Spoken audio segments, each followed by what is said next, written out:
Hey everyone, thank you for joining me today. I hope you guys are having a fabulous day and are doing well. Sorry about the sirens, of course, the minute I hit record. Sirens.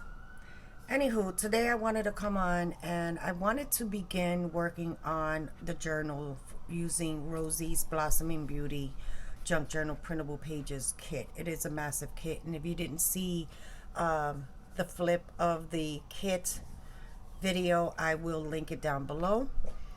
It features 11 beautiful women. There's 10 here and there's one back facing. Loki says hello. And when I did that video, I asked what kit, which one of the ladies should I start on first, because they were all beautiful. They are all beautiful. And I had a hard time deciding. So it was a toss up between my pilot here and the one featuring the peaches and beautiful soft back facing woman. I mean, she was so gorgeous. So I am going to do the aviator, but I also decided I want to do a fall journal, and this cutie right here screams fall to me. So the kit features 11 women, but it's about 6 pages per 2 pages of ephemera and 4 journal pages for each of these ladies. And for some, that might seem like a small kit. I'm going to give you a couple of tips on how I work with a kit that really talks to me, and I really like it. And I think it would make a beautiful journal, and how I expand what I am given. So, I started the cover, so I'm doing the lay flat method, so I'm going to finish that. And if you didn't see the video, you'll get a quick one of the pages that I'm using. So this is one of the journal pages that are included. So it's this one, so it's this one, and so it's this one. Those are the 4 pages that are included, featuring this beautiful, beautiful lady right here. And then I also visit the Graphics Fairy website. They give you free images that you can use, but there's also a place called designbundles.net that I absolutely love. Sorry about that. I had to go see what was bugging Loki, why he was so vocal. So designbundles.net also has a lot of free graphics that you can use, and I found one that screamed fall to me, and that's what I used to print on the backs of my pages. So that is how I filled the back, right? So those are the 4, and then these are the ephemera pages that come in the collection. So you have this one and you have this one, and I printed them exactly the way they are. But I also know that my printer has a mirroring option. Sorry, this is what I decided I was going to use for my cover, right? So I want her in the front and I want this in the back. So I printed out 2 of those in cardstock. And then I also wanted to do pockets and belly bands and corner tucks. So I also printed out the journal pages in cardstock, and I use 65-pound cardstock. So my printer also offers a mirror image. So this is Rosie's original design, and then I printed it in mirror image. So when I put it in my journal, as you're flipping through, you'll see this half, but then later on in the journal, you'll see this half.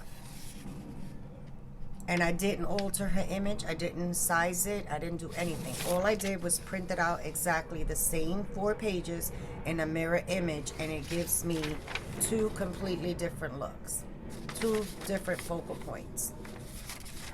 How cool is that? So that's this one in mirror image.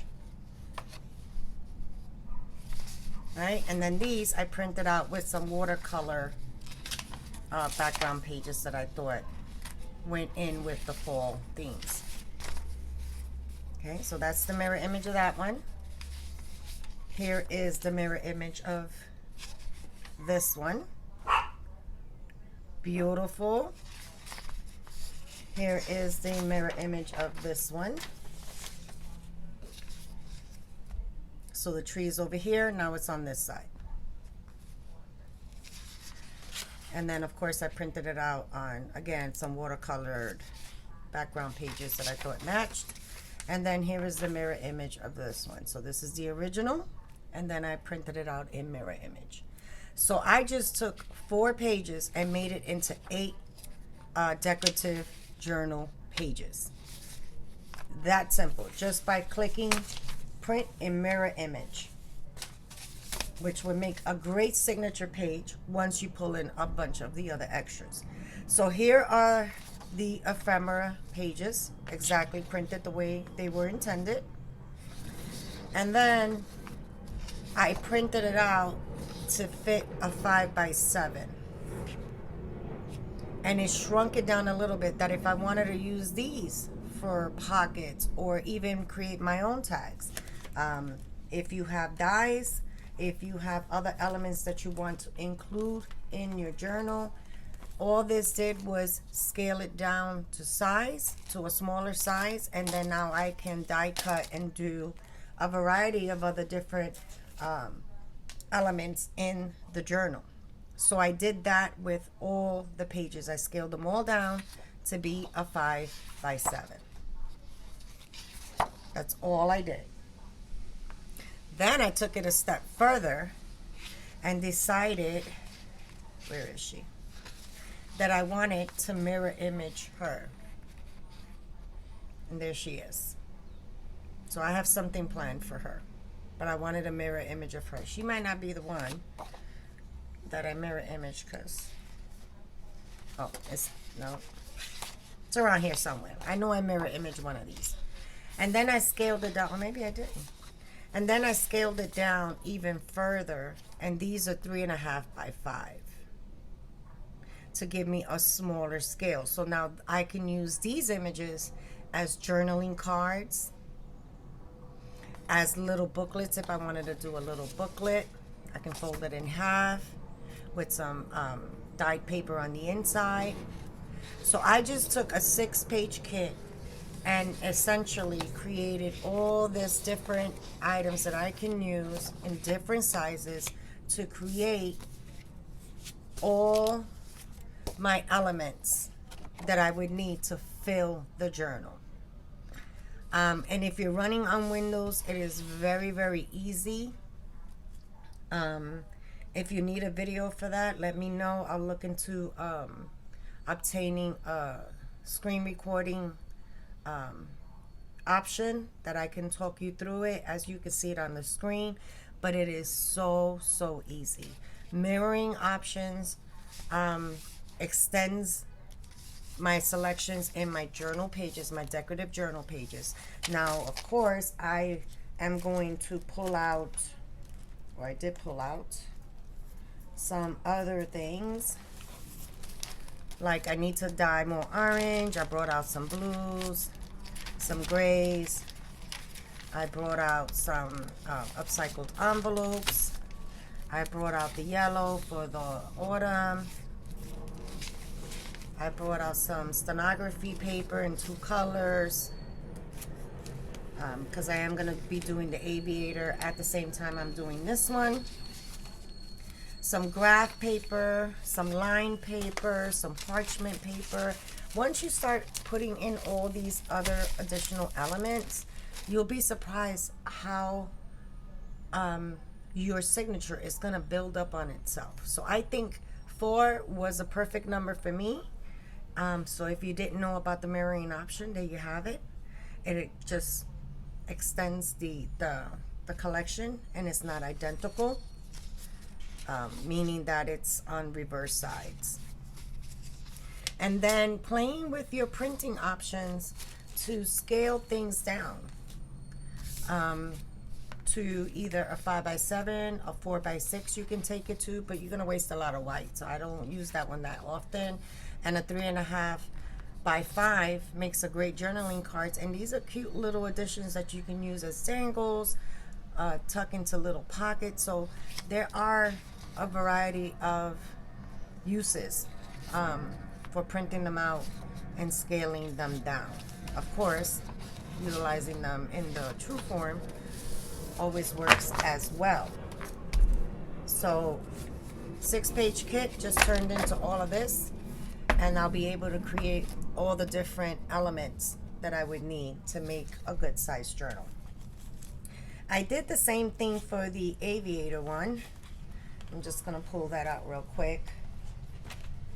I did finish putting together the journal cover,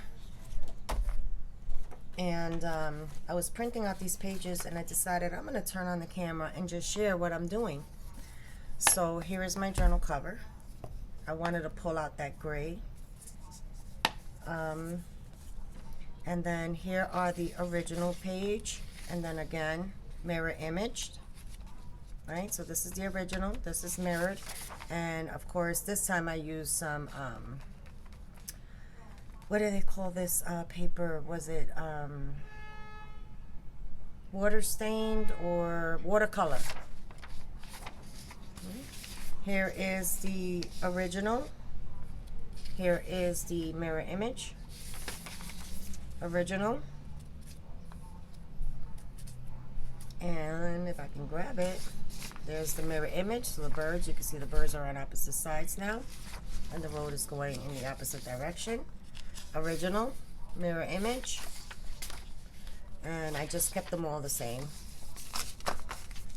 Here is the original ephemera in its original size, along with the tags, and then I shrunk them down to be a 5 by 7. So I did that for all the pages, for all 6, and then I took this one and I mirrored it because I have something in mind for her. And there you have it. Then I even took it down further to a 3.5 by 5, and then of course I should have just added this one and just duplicated this one and the tags, so I would have had 2 sets of each, but that's how you learn. And then here is the cardstock versions of the journal pages, so I can create belly bands, side tucks, bottom pockets, corner tucks. So those are the 4, and then my cover options. So I wanted her for the front cover, that's what I'm thinking, and I think I wanted this plain to be my back cover because I love the way the flowers landed. So yeah, there you have it. Look how quickly you can build a kit with just a few clicks. Nothing doesn't require any special skills. Every printer can do it. You just got to know where to find it, and it's usually in the more options or printer settings. And again, if you need me to show you on the screen, let me know. Drop it in the comments down below, and I will definitely look into obtaining a screen recording for my Windows PC. All right, my friends, that's a quick share. If you guys have not noticed, on my community tab, I am in my new building, in my new store, and yeah, it's coming along nicely. It's so beautiful. Oh my gosh, it's such a beautiful store, and I think it's gonna look amazing once we put all the books in there and start building our displays. So there you have it. Quick little video for you today. I'm going to be working on some of the elements behind the screen, behind the scenes, kind of building my signatures and that kind of stuff. I have a video on my channel already on how I do that. Sew it all in, and then once I start cutting that paper, maybe I'll bring you along for the journey, and we can start creating some of the extra elements together. All right, my friends. See you real soon. Bye-bye.